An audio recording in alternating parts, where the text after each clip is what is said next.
everybody. From Quezon Workers Alliance Livelihood Training and Empowerment, an accredited assessment center.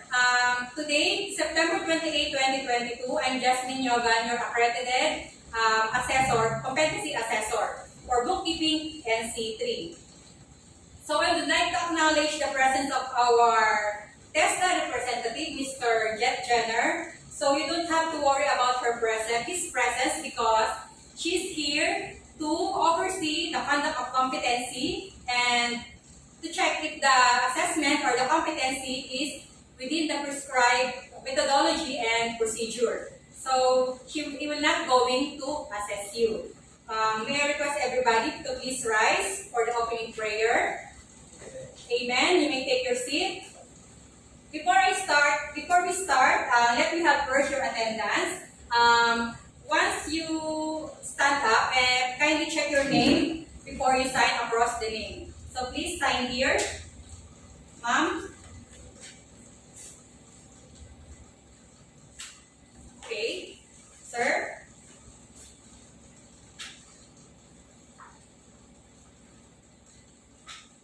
Okay. So once I call your name, please submit to me your identification or admission paper or admission slip and your one valid ID. So Miss Maylin Mendoza, can I have your admission slip and your valid ID?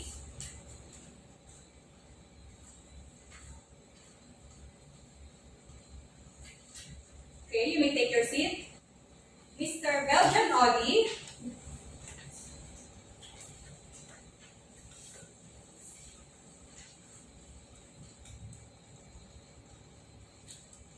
Okay, thank you.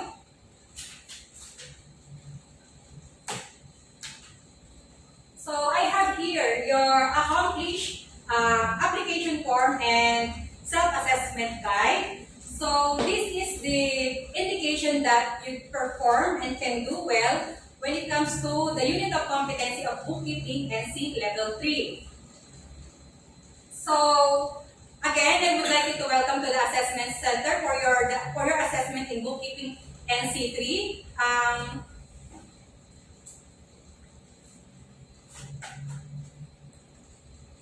So I would like to administer to you the basic competency, basic common and core competency. So I am going to administer the core competency wherein the bookkeeping has 5 competencies for core. We have to journalize transaction, to post transaction, to prepare trial balance, and to prepare financial statement. And the last one is to review internal revenue control system. So I will collect the evidences through your written examination, demonstration, and oral questioning. So all necessary materials and tools and equipment are ready in the assessment area when it's available. So the assessment methods can be used to measure your underpinning knowledge and skills when it comes to bookkeeping, particularly on how to prepare a balance sheet.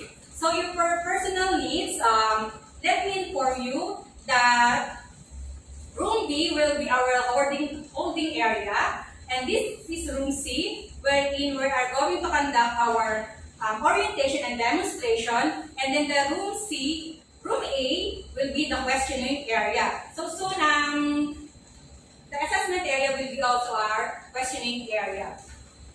So for your personal needs, or if you want to go to the comfort room, so it will be located outside on the left side of this room.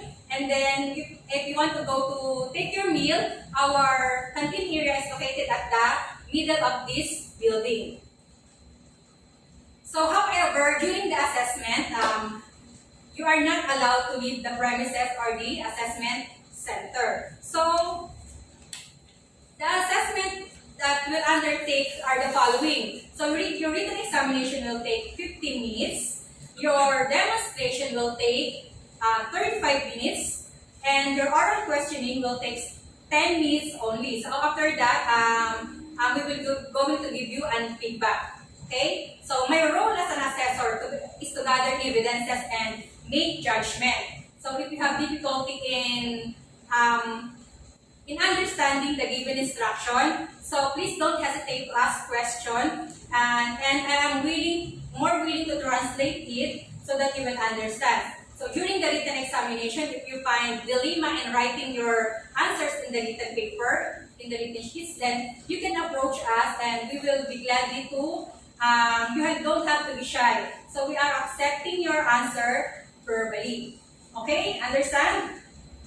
So for the do's and don'ts during the assessment, if you have concerns, questions, and need for you to clarify the matter of this assessment, you may ask. I am willing to answer your question if it is needed. So, but once the assessment has started, you are no longer allowed to ask questions. So you are refrained from asking questions if the assessment starts running. Okay? Okay. In the same token, during the assessment, if you have some physical or any form of difficulties, please call my attention so that we can make or give you an immediate, to address it immediately. Okay? So please give or don't give any false information during the assessment. So, during the assessment process. Then, if you feel that you are competent enough and your assessor did not pass you, you have the right to appeal. So where are you going to give your appeal?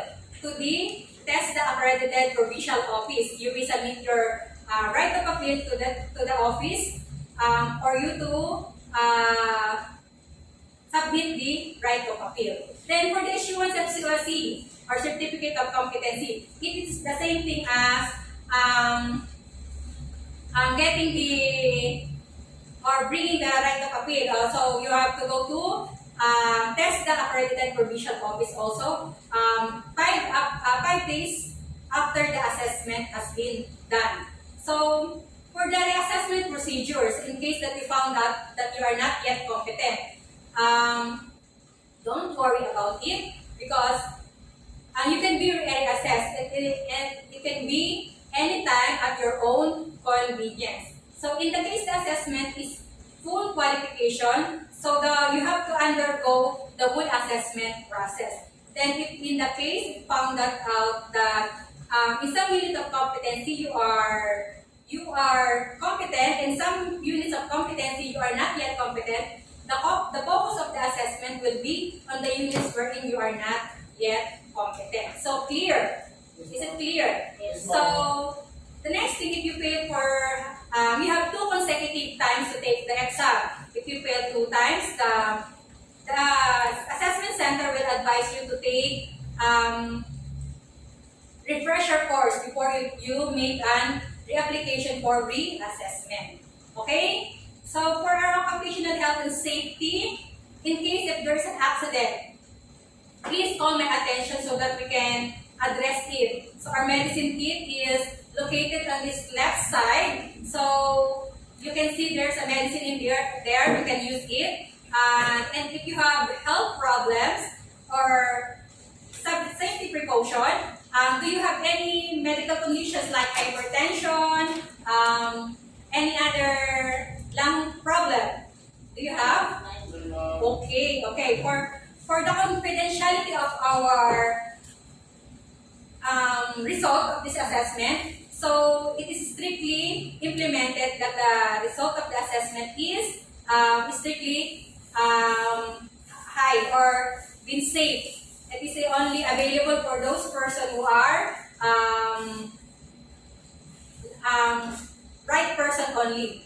Okay? So in relation to the assessment, package is placed in the secured place wherein we guarantee the integrity of the assessment package. Okay? So after the assessment, I'll provide you feedback on the assessment result. This shall indicate whether you are competent and not yet competent. Okay, by the way, the medium of instructions are comfortable with. So, what medium of instructions are you comfortable with? Yes. English or Tagalog? English. Okay, so we are going to discuss you training is we will be using English. So, okay, if you need to go to CR, I will give you 5 minutes. The CR is located outside of this room. And then, do you have any questions? Clarifications?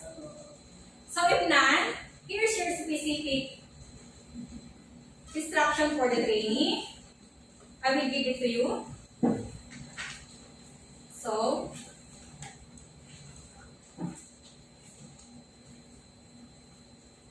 please read it carefully. If you have questions, please ask me now because when the assessment has started, you are now required to answer questions. So, at this point in time, I will give you a number. So, Miss Maylene, you are the candidate number 1. Mr. Beljan, you are candidate number 2. But before you go to the assessment area, I will be giving you 10-15 minutes to answer this written examination.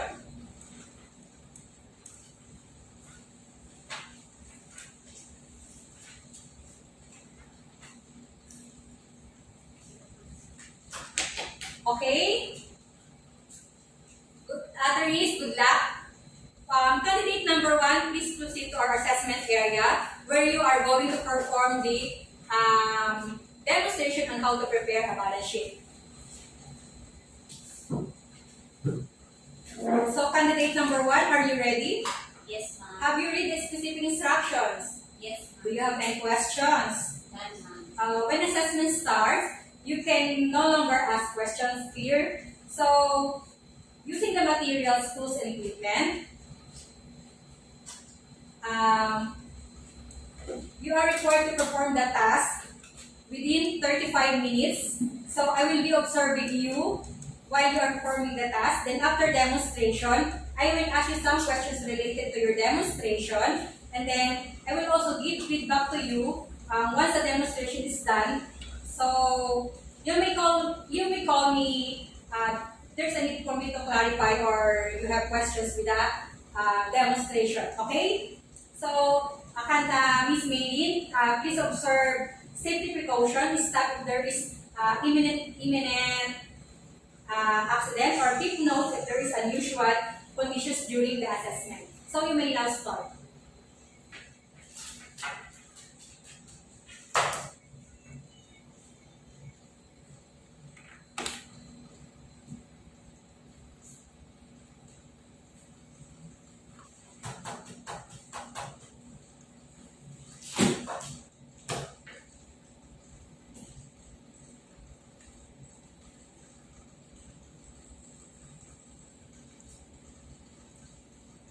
Okay, are you done? Yes, ma'am. Do you have questions? So let's proceed to the oral questioning. So, how do you prepare? Give example of the balance sheet. Okay, assets, liabilities, equities, income and expenses, shareholders, contribution, cash flow, and related information. Then, what is balance sheet? Balance sheet is sometimes called the statement of financial position. Okay, very good. So, Miss Maylene, you did great for this assessment. My observation consists with the opinion, however, there are instances that you didn't follow the procedure or instructions. But you were able to answer oral questions and then including your written test. So, you performed the task very well and you meet the standard requirements of the qualification. So, please sign this competency assessment result summary and then the grading sheet. Okay.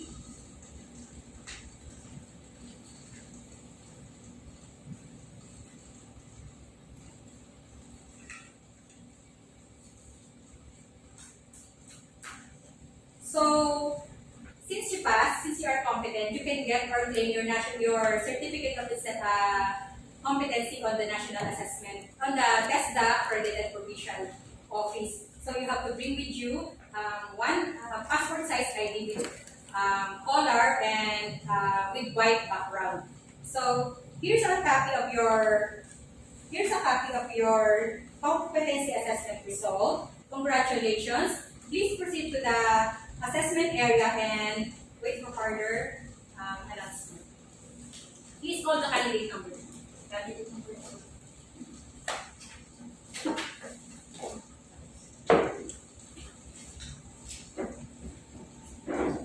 Mr. Beljan, you may take your seat. Did you read again the specific instructions? Do you have any questions, clarifications? It is clear to you that for the instructions, okay? Using the materials, tools, and equipments, and this is a trial balance. You will perform the task for 35 minutes. Then I will be observing you to do the task. Then after your demonstration, I will going to ask you an oral questions. Okay, is that clear? You may call me anytime if you have questions or clarifications regarding the materials and tools that you are going to use. Okay, it's clear. Okay, for your safety precaution, if is an imminent accident happen, you have to stop and keep notes for unusual things to happen. Okay, you may now start to demonstrate.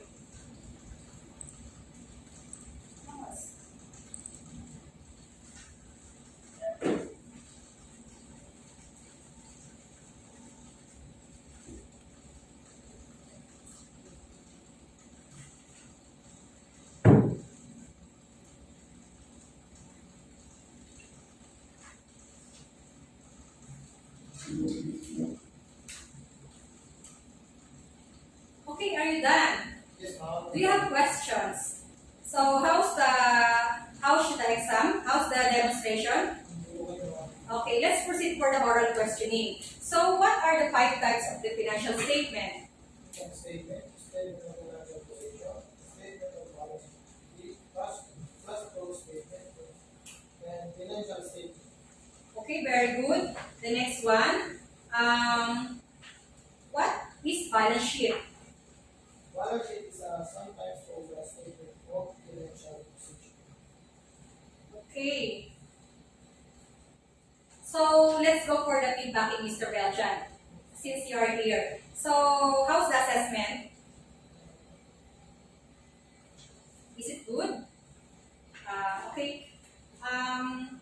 You answered the questions correctly and you are very good in the demonstration. However, there is instances that you didn't follow the instructions. You did not perform well, and you didn't meet the standard requirements of the qualification. So you have to review, practice the activities related to the competency requirements of the qualification furthermore. Okay? You don't have to worry. You can be reassessed. You need to review and get back and apply for reassessment. Okay? Please sign your competency requirements here. And your rating sheet. Okay.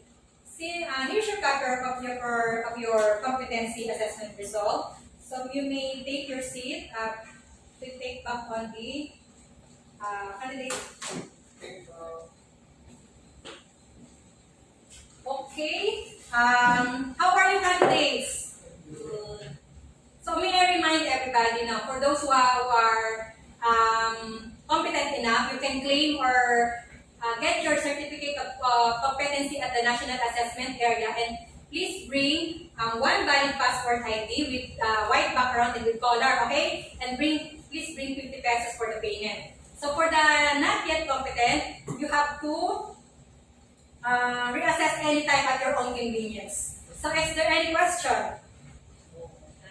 So I am going to complete the rating sheets and the pertinent documents, and I will give it to our accredited manager, competency manager. So that's all. Thank you.